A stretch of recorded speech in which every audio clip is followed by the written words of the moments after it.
दोस्तों, महात्मा बुद्ध कहते थे कि मानव शरीर स्वास्थ्य का रहस्य है। इसीलिए अतीत पर शोक मत करो, भविष्य की चिंता मत करो। बुद्धिमानी तो यही है कि आप ईमानदारी से अपने वर्तमान में जिएं। लेकिन हम में से अधिकांश लोग वर्तमान में जीना नहीं जानते, क्योंकि वो जीना ही नहीं चाहते।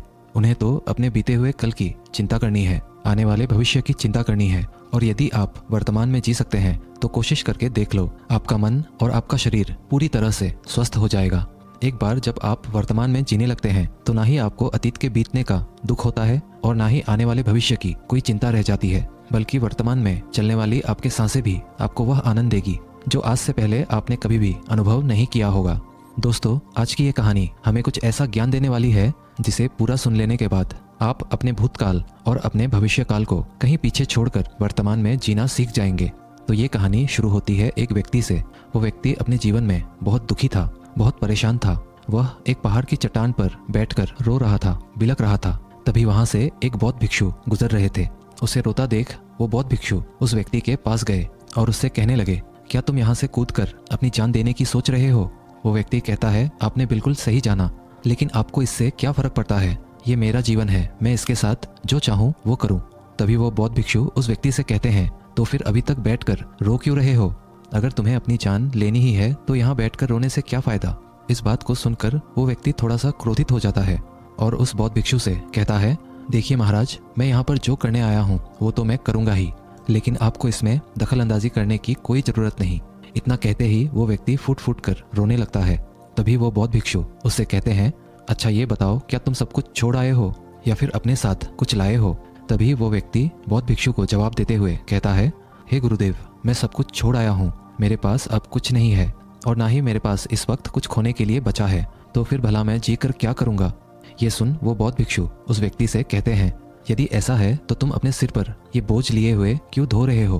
बौद्ध भिक्षु की ये बात सुनकर थोड़ा सा आश्चर्यचकित हो जाता है और उन बौद्ध भिक्षु से कहता है, हे गुरुवर, मैं कौन सा बोझ लिए धो रहा हूँ? मेरे हाथ खाली हैं और मेरे पास कुछ भी नहीं है। तभी वो बौद्ध भिक्षु कहते हैं, तुम्हारी सांसें भी ठीक से नहीं चल रही है। तुम आए तो हो यहाँ दुनिया छोड़ने और फूट फूट कर रोए भी जा रहे हो। एक खाली इंसान कभी भी ऐसा नहीं करता। जो कंगाल हो चुका हो, जिसके पास और कुछ ना बचा हो, वो भला क्यों रोएगा? ये सुन वो व्यक्ति और भी क्रोधित हो जाता है और उस बौद्ध भिक्षु से कहता है, आपको इससे क्या मतलब? तभी वो बौद्ध भिक्षु उस व्यक्ति से कहते हैं, क्या तुमने कभी अपने अंतर की ओर झांकने की कोशिश की है? तुमने कितना बोझ उठाया हुआ है? तुम अपने जीवन में कितना कुछ बोझ लेकर अपने इन दो कंधों पर ढो रहे हो? इन सभी बोझों को कब तक ढोओगे? इन बोझों को यहीं पर उतार दो और थोड़ा सा हल्का हो जाओ। कब तक इन बोझों के तले दबे रहोगे? जैसे ही उस व्यक्ति ने उस बौद्ध भिक्षु के मुंह से ये सारी बातें सुनी, वो तुरंत ही उनके चरणों में गिर पड़ा और उनसे हाथ जोड़कर कहने लगा, हे गुरुदेव, अभी तक मुझे कोई नहीं समझ पाया था। यहाँ से कई लोग आए और गुजर गए, लेकिन किसी ने भी मुझसे ये सब नहीं कहा। आपने तो मेरे मन की बात पढ़ ली, यहाँ तक कि मेरे घर वाले भी मुझे नहीं समझ पाए, लेकिन आपने एक बार में ही मुझे पूरी तरह से जान लिया है। आगे वो व्यक्ति बौद्ध भिक्षु से कहता है, क्या आप मेरी इस समस्या का समाधान कर सकते हैं? बौद्ध भिक्षु कहते हैं, कहाँ है समस्या? वो व्यक्ति कहता है, मेरे घर पर है, आप मेरे साथ चलिए। वो बौद्ध भिक्षु उस व्यक्ति से कहते हैं, नहीं, समस्या तुम्हारे घर पर नहीं है। वो व्यक्ति कहता है, नहीं नहीं गुरुदेव, समस्या मेरे घर पर ही है, आप एक बार मेरे साथ चलकर तो देखिए। वो बौद्ध भिक्षु उस व्यक्ति को समझाते हुए कहते हैं, समस्या तुम्हारे घर पर नहीं, तुम्हारे भीतर है। क्या तुमने कभी अपने भीतर झांकने की कोशिश की है? सारी समस्याएं तुम्हारे भीतर है। जब तक तुम उसका समाधान नहीं करोगे तो तुम्हें हर जगह हर समय समस्या ही दिखेगी। और यदि समस्या तुम्हारे घर पर है तो तुम इस पहाड़ की चोटी पर क्या कर रहे हो? तुम तो कह रहे थे कि तुमने पीछे सब कुछ छोड़ दिया है, अपना घर, अपने परिवार, अपने सगे संबंधी। और यदि तुमने ये सारी चीजें छोड़ ही दी हैं तो तुम्हारी समस्या भी वहीं पर छूट गई है। फिर तुम भला इतने परेशान क्यों हो? उस बौद्ध भिक्षु के मुंह से ये सारी बातें सुनकर वो व्यक्ति कहता है, हे गुरुवर, आप सही कहते हैं, मैं आपकी बातों को समझ पा रहा हूँ। कमी तो मेरे ही अंदर है, मैं किसी काम का नहीं हूँ। मैं जब भी कोई काम करने चाहता हूँ तो सब बिगाड़ देता हूँ। मेरे हाथों सारे काम गड़बड़ हो जाते हैं। मैंने आज तक कोई भी काम ढंग का नहीं किया, मेरी तो किस्मत ही खराब है। उस व्यक्ति के मुख से ये सारी बातें सुनकर बौद्ध भिक्षु मुस्कुराने लगे और उस व्यक्ति से कहा, अच्छा तुम्हें लगता है कि तुम्हारी किस्मत खराब है, तो मुझे ये बताओ क्या खराबी है तुम्हारे किस्मत में?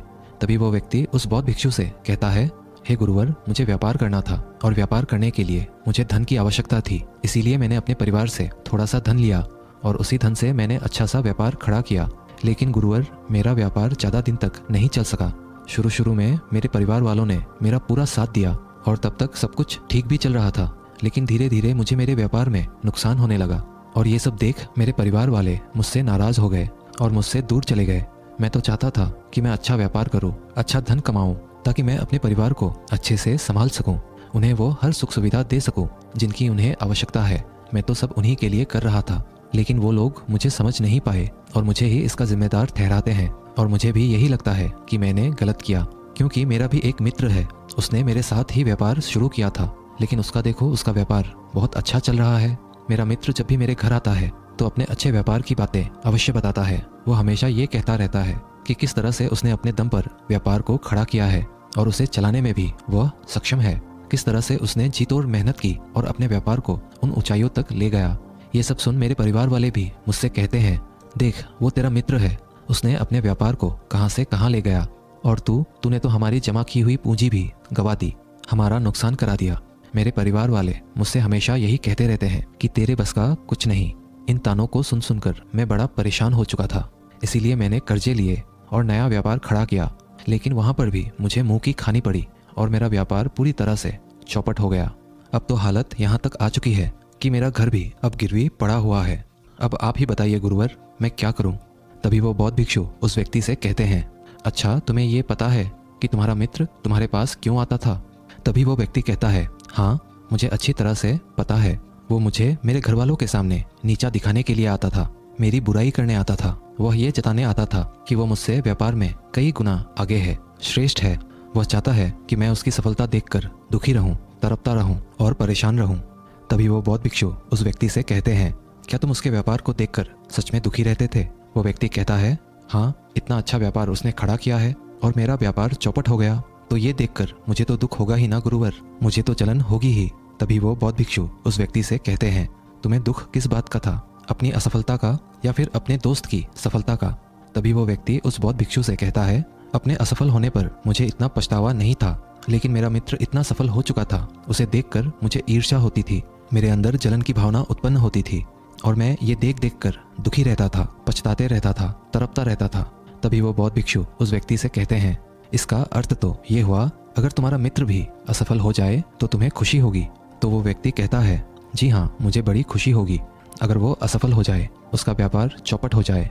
ये सुन बौद्ध भिक्षु फिर से एक बार मुस्कुराने लगे और उस व्यक्ति से कहते हैं, इसका अर्थ तो यही हुआ कि तुम्हारी खुशी तुम्हारे मित्र पर निर्भर करती है। यदि वो चाहे तो तुम्हें खुश कर दे और यदि वो चाहे तो तुम्हें दुखी कर दे, क्योंकि तुम खुद से ना तो खुश हो सकते हो ना ही दुखी। तुम तो अपने मित्र के गुलाम बनकर रह चुके हो और अगर यही बात है तो तुम्हारी समस्या का कोई समाधान नहीं है, क्योंकि तुम्हारी खुशियाँ और तुम्हारी तकलीफें ये सब दूसरों के व्यवहार पर निर्भर करती है।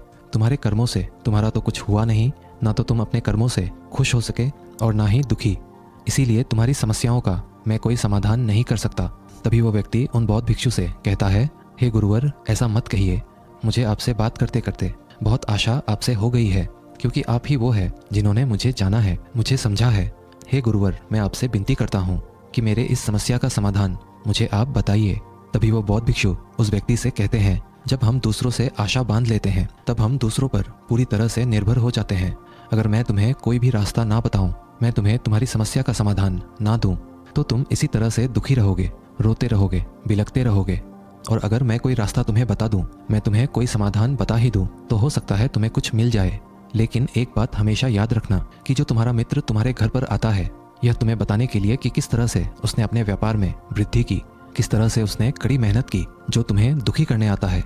लेकिन क्या तुमने कभी गौर किया है, तुम्हारा मित्र बात तो सच्ची ही कह रहा है कि किस तरह से उसने अपने जीवन में वह संघर्ष किया और उस मुकाम तक पहुंचा है। तो उसने अपने अनुभव की ही बात तो तुम्हें बताई है। अब चाहो तो तुम उस अनुभव का इस्तेमाल कर सकते हो या फिर तुम उस अनुभव को व्यर्थ ही जाने दे सकते हो और अपने मन में ईर्ष्या जैसे भाव उत्पन्न कर सकते हो। समझदारी तो इसी में है कि जब वो तुम्हें अपने अनुभव के बारे में बता रहा है कि किस तरह से उसने संघर्ष किया है अपने जीवन में अपने व्यापार को उस ऊंचाई तक पहुंचाने के लिए, तो तुम अपने बुद्धि का इस्तेमाल करो, उसके अनुभव का इस्तेमाल करो, उसके ज्ञान का इस्तेमाल करो। तुम्हें तो खुश होना चाहिए, तुम्हें जो अनुभव चाहिए था तुम्हारा मित्र आकर तुम्हें घर पर ही दे रहा है और इस पर तो तुम्हें अपने मित्र का आभार प्रकट करना चाहिए, क्योंकि घर बैठे बैठे तुम्हें वह अनुभव प्राप्त हो रहा है जो तुम अपने जीवन से प्राप्त नहीं कर सके। इसीलिए आगे बढ़ो, संघर्ष करो, उस अनुभव का इस्तेमाल करो और कभी हार मत मानो, क्योंकि समय की एक खूबी है, समय चाहे कैसा भी हो बदल जरूर जाता है। इसीलिए समय चाहे जैसा भी हो, अच्छा या बुरा, दोनों का गुजरना तय है। लेकिन सबसे जरूरी यहाँ पर समझने वाली बात यह है कि इन दोनों वक्त को देखने के लिए तुम्हारा जीवित रहना आवश्यक है। और जब तुम्हारा अच्छा वक्त शुरू होगा, तुम अपने संघर्ष से अपने व्यापार को खड़ा करोगे और अपने व्यापार को उन ऊंचाइयों तक ले जाओगे। तब वही तुम्हारे मित्र तुम्हारी सफलता की नहीं, तुम्हारी असफलता के गुण गाएंगे, ताकि तुम उन्हीं की तरह कोई गलत निर्णय लो और तुम उन्हीं की तरह बर्बाद हो जाओ। तो यहाँ पर तुम्हें अपनी बुद्धि का इस्तेमाल करना होगा। तुम्हें उनकी बातों पर ध्यान ना दे करके बल्कि अपने बुद्धि का प्रयोग करना होगा, क्योंकि उस समय वे तुम्हें सुखी नहीं दुखी करने आएंगे। क्योंकि उसे भी तुम्हें दुखी देखकर उतना ही मजा आएगा जितना कि तुम्हें उसे दुखी देखकर आएगा। ये सारी बातें सुन वो व्यक्ति उस बौद्ध भिक्षु से कहता है, हे गुरुवर, आप बिल्कुल ठीक कह रहे हो। मेरे जीवन को मैं नहीं चला रहा, बल्कि मेरे सगे संबंधी और मित्र चला रहे हैं, जो मेरे जीवन में सुख और दुख भरे जा रहे हैं। लेकिन गुरुवर, यहाँ पर मेरा एक प्रश्न है। जब मैंने व्यापार खड़ा किया था तो मेरा उद्देश्य यही था कि मैं अपने परिवार को सुखी रख सकूं, उन्हें वह सुख सुविधाएं दे सकूं। तो क्या अपने परिवार के लिए ये सारी बातें सोचना गलत है? मैं तो अपने परिवार के लिए ही सब कुछ कर रहा था, लेकिन व्यापार में नुकसान होने के बाद वो परिवार भी मुझे छोड़ गया। इस पर बौद्ध भिक्षु मुस्कुराने लगे। तभी वो व्यक्ति बौद्ध भिक्षु से कहता है, इसमें मुस्कुराने की क्या बात है? क्या मैंने कोई गलत प्रश्न पूछ लिया? तभी वो बौद्ध भिक्षु कहते हैं, नहीं, हर व्यक्ति यही चाहता है कि कोई उसकी गलती पर सांत्वना दे, और तुम भी वही चाहते हो। हर कोई यही चाहता है कि जब वो कुछ करे तो उनकी प्रशंसा की जाए, और जब हमें प्रशंसा नहीं मिलती है तो हमें भीतर ही भीतर बड़ा दुख होने लगता है। हमारे मन को एक ठेस पहुंचती है, और तब हमारे मन में ये भाव उत्पन्न होने लगता है कि इस दुनिया में सभी मतलबी हैं, सभी अपने मतलब के लिए जीते हैं, सभी अपने मतलब के लिए काम करते हैं, और सभी हमारे साथ अपने मतलब के लिए ही रहते हैं। लेकिन अगर तुम किसी को अपना परिवार मानते हो और अपने उस परिवार के लिए कुछ करना चाहते हो, तो फिर तुम्हें ऐसा क्यों लगता है कि तुम दूसरों के लिए कर रहे हो? तुम तो अपने लिए ही कर रहे हो ना। अगर तुम्हें लगा कि तुम दूसरों के लिए कर रहे हो तो तुम जीवन भर दुखी ही रहोगे, और जब तुम्हें लगेगा तुम अपने लिए कर रहे हो, तब तुम्हें एक अजीब सी खुशी प्राप्त होगी और तुम हमेशा खुश रहोगे। और जब तुम अपने कार्यों को बेहतर से और बेहतरीन करने में लगे रहोगे तो तुम्हें किसी की सांत्वना की भी कोई ज़रूरत नहीं पड़ेगी। तभी वो व्यक्ति उन बौद्ध भिक्षु से कहता है, हे गुरुवर, मुझे आपकी बात समझ में आ गई। अब तक मेरी किस्मत दूसरों के हाथों में थी, वो उसमें जैसे रंग चाहे सुख के या दुख के भर दिया करते थे। लेकिन अब से मैं अपनी किस्मत अपने हाथ में रखूंगा, और फिर चाहे ये अच्छी हो या खराब, मैं हार नहीं मानूंगा।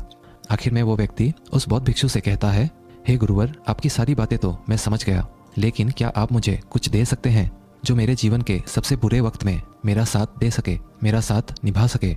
ये सुनकर वो बौद्ध भिक्षु उस व्यक्ति को एक छोटा सा बक्सा देते हैं और कहते हैं कि ये वस्तु मेरे दिल के बहुत करीब है और इसे तुम्हें अपने बहुत करीब ही रखना होगा। इस बक्से में एक ऐसा राज है जो तुम्हें बड़े से बड़े दुखों से बाहर निकाल सकता है, बड़ी से बड़ी विपत्तियों से छुटकारा दिला सकता है। और इसे तुम तब खोलना जब तुम्हें लगे अब कोई राह नहीं बची हुई है, जब तुम्हें ये लगने लगे कि सब कुछ व्यर्थ है, मैंने जो बातें कही है वो भी व्यर्थ है, ये दुनिया भी व्यर्थ है, यहाँ रहना भी व्यर्थ है। इतना कहकर वो बौद्ध भिक्षु उस बक्से को उस व्यक्ति को थमा देते हैं और फिर वहाँ से चले जाते हैं। वो व्यक्ति उस बक्से को लेकर वापस अपने घर आता है और फिर एक नया कारोबार शुरू करता है। अब की बार वो कारोबार में हार नहीं मानता है और उसका कारोबार बहुत अच्छा चल पड़ता है। उसका कारोबार चलने के कारण उसका परिवार भी अब उसके साथ आ चुका था। उसके पास जीवन की हर सुख सुविधाएं भी आ गई थी। अब वो ना तो भूतकाल का रोना रोता था और ना ही भविष्य काल की चिंता करता था। वो तो केवल अपने वर्तमान को और ज़्यादा बेहतर बनाने की कोशिश में लगा रहता था।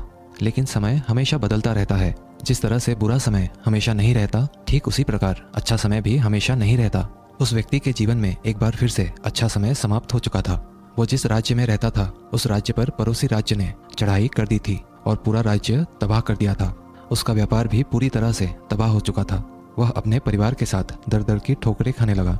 उसे यहाँ से वहाँ भागना पड़ा, यहाँ तक कि उसके पास खाने पीने के लिए भी पैसे नहीं बचे थे। उसके बच्चे भी अब बीमार पड़ चुके थे, उनके इलाज के लिए भी उसके पास पैसे नहीं थे।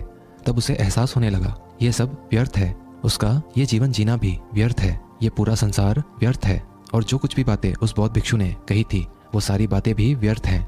आज मेरे पास कुछ नहीं बचा, आज मेरे पास जीने का कोई मकसद नहीं बचा।